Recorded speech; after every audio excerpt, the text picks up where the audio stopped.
दोस्तों आज हम जिस फिल्म को एक्सप्लेन करने जा रहे हैं उसका नाम है Annabelle comes home. Movie exact वहीं से स्टार्ट होती है जहां के एनाबेल मूवी एंड हुई थी। एक बच्ची की मदर एक डॉल परचेज करके अपनी बेटी को गिफ्ट करती है क्योंकि उसकी बेटी को डॉल्स बहुत ज्यादा पसंद थी। लेकिन बहुत जल्द वो इस डॉल को एड और लॉरेन के हवाले कर देती हैं क्योंकि इस डॉल में यानी एनाबेल डॉल में बहुत ज्यादा शैतानी ताकतें होती हैं और वो इन पावर्स का यूज करके बच्ची को प्रोसेस करने की कोशिश कर रही थी। अब एड और लॉरेन एनाबेल डॉल को लेकर अपने घर के लिए चल पड़ते हैं, लेकिन रास्ते में एक एक्सीडेंट होने की वजह से एक दूसरे रास्ते से उन्हें अपने घर की तरफ जाना पड़ता है। रास्ते में वो एक कब्रिस्तान के बाहर रुकते हैं क्योंकि उनकी कार खराब हो जाती है और एड कार को ठीक कर रहे थे। इसी दौरान लॉरेन को कार की पिछली सीट पर एक लड़की की सोल नजर आती है और ये वही लड़की थी जिसकी कुछ देर पहले कार एक्सीडेंट में मौत हुई थी। उस लड़की की सोल लॉरेन को कहती है आई लाइक योर डॉल। इसके अलावा लॉरेन को वहाँ पर बहुत ज्यादा स्पिरिट्स नजर आती हैं और वो सारे स्पिरिट्स उस कब्रिस्तान से ही आए थे। उनमें से एक स्पिरिट एड को जोर से धक्का देती है ताकि सामने से आने वाले ट्रक के नीचे आकर एड की मौत हो जाए, लेकिन एड किसी तरह खुद को बचा लेते हैं और यहाँ पर एड और लॉरेन समझ जाते हैं ये सब कुछ एनाबेल डॉल कर रही है। इसीलिए वो लोग बगैर देरी किए उस डॉल को लेकर अपने घर आ जाते हैं। एनाबेल डॉल को घर लाते ही उसे अपने म्यूजियम में लेकर जाते हैं जहाँ पर उन्होंने अपने जुड़े हुए केसेस से बाकी चीजें रखी थी और वो सारी चीजें किसी तरह की डेमियन और एवल की मालिक थी। एनाबेल डॉल को वो एक चेयर पर रखते हैं और एनाबेल डॉल की वहाँ मौजूदगी से अजीबोगरीब चीजें होने लगती हैं, जैसा कि घड़ी का उल्टा चलना और बाकी चीजों की मूवमेंट, जो कि काफी अजीब था। और इसीलिए वो एनाबेल डॉल को एक फादर से ब्लेस्ड करवाते हैं और उसे एक शीशे की बॉक्स में बंद कर देते हैं जो कि चर्च से मंगवाया था। यहाँ पर हमें एनाबेल डॉल की पावर का पता चलता है, यानी वो हर तरह के स्पिरिट्स चाहे वो अच्छी हो या बुरी उन्हें अपनी तरफ अट्रैक्ट करती है और उनसे अपने विक्टिम पर अटैक करवाती है। इसके बाद हमें एक साल के बाद का सीन दिखाया जाता है जहां एड और लॉरेन की बेटी जूडी दिखाई जाती है जो कि अपना ब्रेकफास्ट लेते हुए न्यूज़पेपर में एक न्यूज देख रही थी। उस न्यूज में एड और लॉरेन के बारे में बताया गया था। लोग उनके बारे में कह रहे थे ये लोग फेक हैं, वो पैसों की लालच में डेमन फोर्स से लड़ने का ड्रामा करते हैं। और यहाँ पर एक क्वेश्चन भी पूछा गया था, क्या ये हीरोज हैं या फिर हॉक्स। स्कूल में भी जूडी को उसके पेरेंट्स को लेकर बाकी लोग उसे बहुत परेशान करते थे और यही वजह है कि जूडी का कोई भी क्लोज फ्रेंड नहीं था। नेक्स्ट मॉर्निंग एड और लॉरेन को एक केस के सिलसिले में आउट ऑफ सिटी जाना था और वो लोग मैरी नाम की एक लड़की को जूडी के पास बेबी सिटर के लिए अपॉइंट करते हैं। मैरी जूडी को स्कूल में ड्रॉप करती है और जूडी को स्कूल में एक फादर की सोल नजर आती है जो कि कॉन्टिन्यूसली उसे ही देख रहा था और वो सोल जूडी को फॉलो भी कर रहा था। यहाँ पर हमें ये पता चलता है कि जूडी को वो स्पिरिट इसलिए नजर आ रही थी क्योंकि उसके पास उसकी मदर की तरह ही पावर्स थी जो कि स्पिरिट्स को देख सकती थी और उन्हें महसूस कर सकती थी। इसके बाद मैरी को हम उसकी फ्रेंड डेनिला के साथ एक सुपरमार्केट में देखते हैं क्योंकि जूडी की बर्थडे थी और केक बनाने के लिए उसे सेम इंग्रेडिएंट्स चाहिए थे। शॉपकीपर और मैरी एक दूसरे को लाइक करते थे। इन लोगों की कन्वर्सेशन के दौरान हमें ये पता चलता है डेनिला एड और लॉरेन के घर जाने में काफी इंटरेस्टेड थी। मैरी जब जूडी को स्कूल में पिक करने के लिए जाती है तब वो लोग उस फादर की स्टैचू को देखते हैं जो कि काफी देर से जूडी को नजर आ रहा था और जब जूडी टर्न करके देखती है वो फिर से फादर के स्पिरिट को देखती है। मैरी और जूडी केक बनाने में बिजी थे तब डेनिला बैक डोर से उनके घर आ जाती है। डेनिला के हाथ में एक छोटी सी बेल होती है। तब डेनिला जूडी से पूछती है क्या ये कोई स्पिरिट बेल है। इस पर जूडी उसे कहती है कि नहीं, ये एक नॉर्मल बेल है जो कि उसकी मदर ने कलेक्ट की है। असल में डेनिला एड और लॉरेन के काम में काफी इंटरेस्टेड थी और वो उनके घर को एक्सप्लोर करना चाहती थी और इसलिए वो जूडी को रोलर स्केट्स गिफ्ट करती है। तब जूडी और मैरी घर से बाहर जाते हैं और डेनिला घर में अकेली होती है और उसे घर को एक्सप्लोर करने का मौका मिल जाता है। और तभी डेनिला एड के म्यूजियम को ओपन करने की कोशिश करती है क्योंकि उसका डोर लॉक था इसलिए वो ओपन नहीं कर पाती और फिर वो डोर के बाहर से ही स्पिरिट्स को कांटेक्ट करने की कोशिश करती है, लेकिन फिर भी कोई फायदा नहीं होता और डोर नहीं खुलता और वो उस दरवाजे की चाबी को ढूंढते हुए एड के ऑफिस में पहुंच जाती है और एक पिक्चर के पीछे डेनिला को उस म्यूजियम की चाबी मिल जाती है और वो उस चाबी से उस म्यूजियम के दरवाजे को खोल देती है। डेनिला का यहाँ पर आने का मकसद ये था क्योंकि वो अपने फादर जो कि मर चुके थे उनकी सोल से कांटेक्ट करना चाहती थी और जाहिर है कि इस म्यूजियम से बेहतर जगह और कोई हो भी नहीं सकती। और इसके बाद वो म्यूजियम के अंदर चली जाती है। डेनिला म्यूजियम में रखे हुए आर्टिफैक्ट्स को टच करती है और इसी दौरान एनाबेल डॉल उस शीशे के बॉक्स में गिर जाती है। अब हालांकि उस ग्लास पर वार्निंग लिखा हुआ था, लेकिन इसके बावजूद डेनिला उस ग्लास का दरवाजा खोल देती है। अब ऐसा होते ही जूडी का केक जलने की वजह से फायर अलार्म एक्टिव हो जाते हैं और डेनिला ग्लास बॉक्स को लॉक किए बगैर ही वहाँ से भाग जाती है।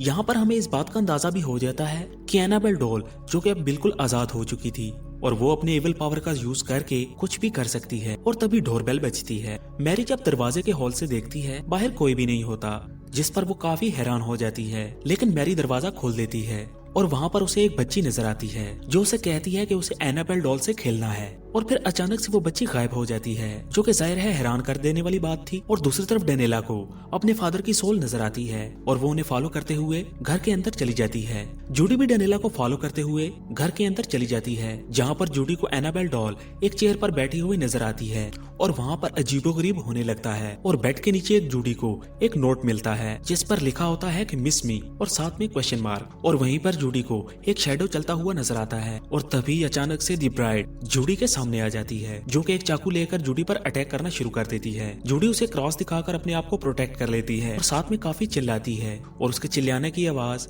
मैरी और डेनिला भी सुन लेते हैं। मैरी जूडी के पास आती है और उसे हौसला देती है। यहाँ पर जूडी मैरी को बताती है उसके पास ये एबिलिटी है कि वो स्पिरिट्स को देखती है, जिस पर मैरी उसे कहते हैं कि ये जरूरी नहीं कि सारे स्पिरिट्स ही बुरे हों, कुछ अच्छे भी होते हैं। अब डेनिला को एडर लॉरेन की इन्वेस्टिगेशन फाइल मिल जाती है। उस फाइल में बहुत सारे डिमेंशन का जिक्र किया गया था और वहीं पर एक्सॉर्सिज्म की टेप थी जो कि एडर लॉरेन ने की थी। डेनिला उस प्रोजेक्टर पर एक टेप प्ले कर देती है जिसे मैरी फौरन बंद कर देती है क्योंकि जूडी उससे काफी डर रही थी। वो डिसाइड करती है कि वो फिली मिली गेम खेलेंगी। गेम खेलने के दौरान एक बार फिर से डोरबेल बजती है और इस पर डोर पर बॉब होता है जो कि मैरी का फ्रेंड था। मैरी दरवाजे पर देखने जाती है लेकिन वो उस लड़के को अंदर आने नहीं दे रही थी। रात को मैरी और डेनिला जूडी की बर्थडे को सेलिब्रेट करते हैं और बाहर वही लड़का गिटार बजा रहा था और बाहर उस लड़के पर वुल्फ की तरह नजर आने वाला एक डेमन अटैक कर देता है और वो लड़का उसे बचने के लिए वहाँ से भाग जाता है। डेनिला एक बार फिर से म्यूजियम में जाती है और यहाँ पर हम देखते हैं कि उस म्यूजियम के कुछ आर्टिफैक्ट्स कुछ मूवमेंट कर रहे थे। डेनिला उस म्यूजियम में रखे गए एक ब्रेसलेट की मदद से अपने फादर की सोल को बुलाने की कोशिश करती है और वो इसमें कामयाब भी हो जाती है और वो अपने फादर की सोल को एक मिरर में अपने पीछे देखती है। अचानक से उसके फादर एक डिमन बनकर उस पर चिल्लाने लगते हैं। डेनिला वहाँ से भागने की कोशिश करती है लेकिन अब वो अंदर ही बंद हो गई थी क्योंकि दरवाजा नहीं खुल रहा था। अब यहाँ पर हमें ये पता चलता है कि वो उसके फादर की सोल नहीं थी बल्कि कोई डिमन सोल थी। इसके बाद दूध से भरा हुआ गिलास टेबल पर अपने आप मूव करता हुआ नीचे गिर जाता है और तभी टेप रिकॉर्डर भी अपने आप बजने लगता है और तभी हम एनाबेल डॉल को जूडी के साथ देखते हैं। म्यूजियम में डेनिला एक टीवी को देखती है जो कि इस बात को इंडिकेट कर रहा था कि नेक्स्ट डेनिला किस डायरेक्शन में देखेगी। मैरी को घर में बहुत ज्यादा कॉइन्स मिलते हैं और तभी वहाँ पर अचानक से उसे एक डिमन नजर आता है जो कि क्वाइंस डिमन था और वो मैरी पर अटैक करके उसे इधर उधर घसीटता है। लेकिन इससे पहले कि वो मैरी को जान से मार डाले, मैरी एक लाइट ऑन करके जूडी के रूम की तरफ भाग जाती है। जूडी को अपने रूम में अपने ब्लैंकेट के नीचे एनाबेल डॉल नजर आती है और तभी हम एनाबेल डॉल को रोटेटिंग लाइट के शेडो में देखते हैं जो कि बहुत सारे डेमन्स बदलती जाती है और एंड में वो बहुत ही ज्यादा खतरनाक डेमन में तब्दील हो जाती है और जूडी पर अटैक कर देती है। लेकिन बिल्कुल ठीक वक्त पर मैरी दरवाजा खोलकर जूडी को बचा लेती है। मैरी एड और लॉरेन को कांटेक्ट करने की कोशिश करती है लेकिन दूसरी तरफ लॉरेन की आवाज में कोई डेमन बोल रहा था। डेमन कहता है कि वो एनाबेल डॉल से बात करना चाहता है और एनाबेल को उन लोगों की सोल चाहिए और घर में लगी बेल्स अपने आप ही बजने लगती हैं।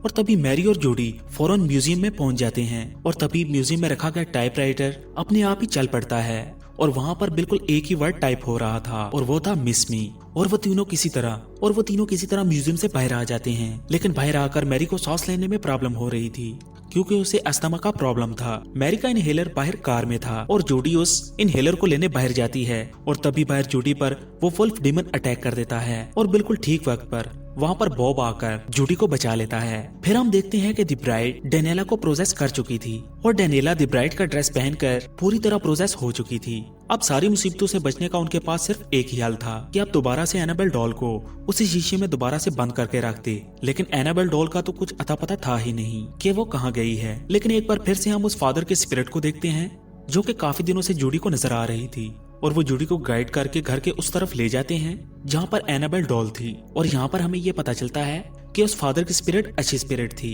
लेकिन यहाँ पर यह बात भी साबित हो जाती है कि सारी स्पिरिट्स बुरी नहीं होती बल्कि अच्छी भी हो सकती हैं। मैरी और जूडी फिल्मी गेम की मदद से उस रूम की चाबी ढूंढती हैं जहाँ पर एनाबेल डॉल थी और फिर मैरी उस रूम में जाती है। उस रूम में बहुत ज्यादा डिमंस थे और बैड स्पिरिट्स थी जो कि मैरी को काफी डराने की कोशिश करती हैं। और यहाँ पर मैरी बड़ी मुश्किल से एनाबेल डॉल को लेकर बाहर फेंक देती है और जूडी एनाबेल डॉल को उठाकर वापस उस शीशे में रखने की कोशिश करती है। लेकिन रास्ते में प्रोसेस डेनिला जूडी पर अटैक कर देती है। मैरी और जूडी डेनिला का मुकाबला करते हैं और जूडी अपने पेरेंट्स के थ्रू की गई एक्सोर्सिज्म की वीडियो प्रोजेक्टर को प्ले कर देती है। इस वीडियो को देखकर डेनिला का भी एक्सोर्सिज्म हो जाता है और अब वो दी ब्राइड के कब्जे से आजाद हो चुकी थी। अब ये तीनों लड़कियां म्यूजियम में जाकर एनाबेल डॉल को उस ग्लास बॉक्स में रखने की कोशिश करती हैं जहाँ पर बहुत ज्यादा डीमंस उनकी कोशिश को नाकाम बनाने की काफी कोशिश करते हैं। तब जूडी एक क्रॉस की मदद से उन डीमंस को दूर भगा रही थी और डेनिला एनाबेल डॉल को ग्लास बॉक्स में रखने की कामयाब हो जाती है और ऐसा होते ही सब कुछ नॉर्मल हो जाता है।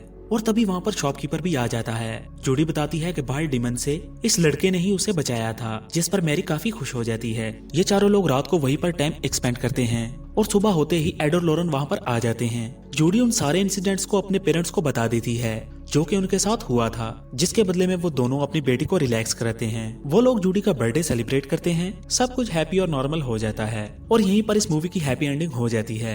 मूवी के लास्ट सीन में हमें ये पता चलता है कि डेनिला अपने फादर से कांटेक्ट करने के लिए इसीलिए कोशिश कर रही थी क्योंकि वो अपने फादर की एक्सीडेंट में मौत की वजह खुद को समझती है। इस पर लॉरेन उसे बताती है कि उन लोगों ने उसके फादर की सोल से कांटेक्ट किया था, जिसमें उन्हें पता चला है कि डेनिला का उस एक्सीडेंट में कोई कसूर नहीं था, वो बेकसूर है और उसके फादर को उस पर प्राउड है। और यहीं पर ये मूवी एंड हो जाती है। और दोस्तों, अगर आपको ये वीडियो अच्छी लगी है तो हमारे चैनल को सब्सक्राइब और इस वीडियो को लाइक और कमेंट करना ना भूलिएगा। Thanks for watching. मिलते हैं नेक्स्ट वीडियो में।